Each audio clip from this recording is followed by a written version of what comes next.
Hey there, friends. Welcome back. Grab your coffee or tea or whatever keeps you alive in the morning.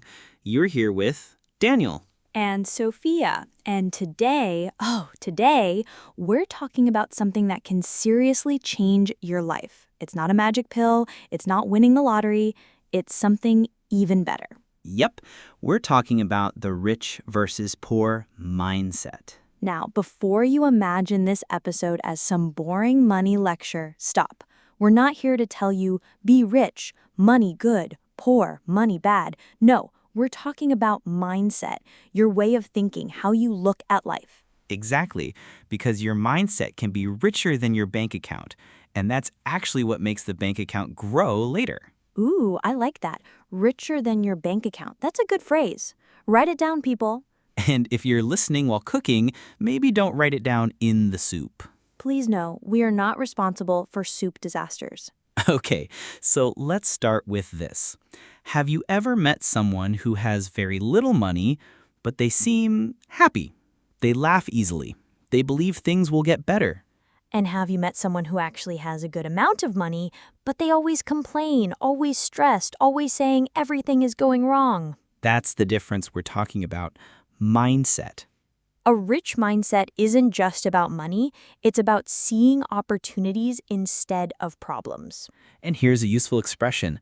The glass is half full. It means you see the positive side of something, even if it's not perfect. Yeah, a poor mindset sees the glass as half empty, always focusing on what's missing. Now, here's something funny.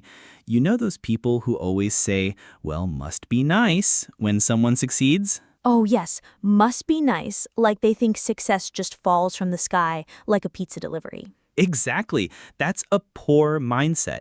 Rich mindset says, if they can do it, maybe I can learn how to. Let's tell a story. Imagine two people. Let's call them Alex and Sam. Both lose their jobs on the same day.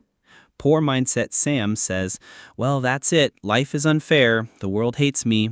I'm just unlucky. And he spends the next week watching TV and eating chips. Rich mindset Alex says, okay, this is bad, but maybe it's a chance. I could learn new skills.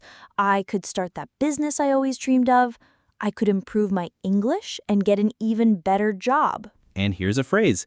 Every cloud has a silver lining. It means even in bad situations, there's something good you can find. You see, same situation, different thinking, different results. Now, let's be real. A rich mindset doesn't mean you ignore problems or pretend everything is rainbows and unicorns. Yeah, it's not about being fake positive, it's about problem solving. For example, rich mindset says, okay, my English isn't good yet. That little word yet is powerful. It means you believe improvement is coming. Exactly. Poor mindset says, my English is bad, I will never speak fluently. That's game over before you even try. I want to share something from my own life. When I was younger, I had a poor mindset about fitness. I used to say, I can't work out. I'm just not a sporty person. And now you go to the gym 3 times a week. Yup, the change started when I stopped saying I can't and started saying I don't know how yet, but I can learn. And that's another good phrase for learners. I can figure it out. It means I can find a way, even if you don't know it now. And you know what? People with a rich mindset are not afraid to invest, not just money, but time and energy into learning. Yeah, poor mindset says, oh, that English course is too expensive, but then spends the same amount on something that gives no long-term value. Rich mindset says, this course is an investment in myself. Speaking of investment, here's a funny thing I read. Some people say, why should I buy a book? I can just watch a YouTube video. But a book can give you 10 years of someone's knowledge for the price of a pizza. And pizza doesn't make you smarter. Well, unless you count learning how to eat it without dropping cheese on your shirt. Which, by the way, Daniel still hasn't mastered. Guilty. Here's another big difference. Rich mindset surrounds themselves with people who inspire them. Yes, if you spend time with 5 negative people, guess what? You'll become the 6th. Poor mindset hangs around complainers. Rich mindset spends time with doers, dreamers, and people who push them to grow. And this doesn't mean you cut off all your old friends, but you have to protect your environment. Exactly, because your environment is like the soil for a plant. If the soil is full of trash, the plant can't grow. Speaking of growth, rich mindset loves learning. They're curious. Poor mindset thinks they already know everything. And that's dangerous. You stop growing the moment you stop learning. Let's teach another phrase here. Stay hungry. It means keep your desire to learn and improve alive. I love that one. Stay hungry for life, not just for lunch. Well, both are important.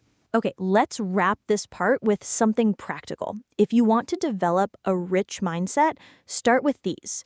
Change your language, replace I can't with I can learn. Look for opportunities, not just problems. Surround yourself with positive, driven people. Invest in your growth, time, energy, and yes, sometimes money. And remember, mindset isn't fixed. You can change it, just like changing the music on your playlist. Except changing your mindset actually changes your whole life. So, dear listener, next time you face a challenge, ask yourself, am I thinking with a rich mindset or a poor one? And if the answer is poor mindset, don't worry, you can switch right now. Because the richest thing you'll ever own is the way you think. Thanks for hanging out with us today. You've been listening to Daniel And Sophia, and remember, think rich, live rich, in your mind and in your heart. See you next time.